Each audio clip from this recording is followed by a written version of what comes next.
पीहू के जाने के बाद शांतिपुर गांव फिर से सुंदर, शांत और लोग हंसी खुशी जीने लगे थे।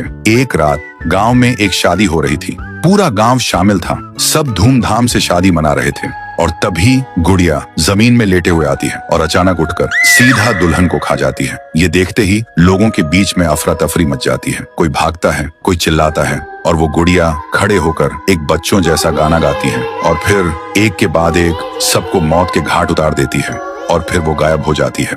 गांव फिर से कांप उठता है। सुबह सब लोग इकट्ठा होते हैं और कहते हैं वो भूखी लड़की वापस आ गई है। इस बार एक गुड़िया बनके लोग घुटनों के बल गिर जाते हैं और रो रो कर कहते हैं, हे भगवान हमें बचाओ। तभी गांव का मुखिया आता है और गुस्से में कहता है, चाहे वो कोई भी हो, है तो एक गुड़िया ही ना, आज रात मैं उसे खुद गांव से निकालूंगा। फिर रात के ठीक 2:30 बजे मुखिया अपने 2 चेलों के साथ गांव के बीच खड़ा होता है और फिर वही धुआं छा जाता है और वही आवाज, वो गुड़िया धुएं से निकलती है और सीधा मुखिया के पास चल के आती है।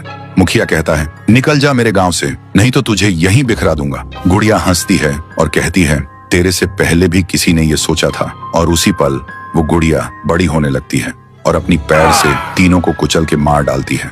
सुबह जमीन पे सिर्फ खून के धब्बे रह गए थे, लाशें जैसे हवा हो गई हो। लोग समझ गए ये कोई आम गुड़िया नहीं, इसके अंदर कुछ और ही शक्ति है। तभी गांव की एक बूढ़ी औरत कहती है, इस गुड़िया को हम गांव से नहीं निकाल सकते, इसे तो सिर्फ पीहू ही गांव से निकाल सकती है। फिर सभी लोग उसी जगह जाकर खाना रखते हैं और दिल से पीहू को पुकारते हैं, भूखी देवी वापस आइए, गांव को बचाइए। तभी जमीन से एक आवाज निकलती है पीहू, पीहू, पीहू। और मिट्टी से बनने लगती है पीहू।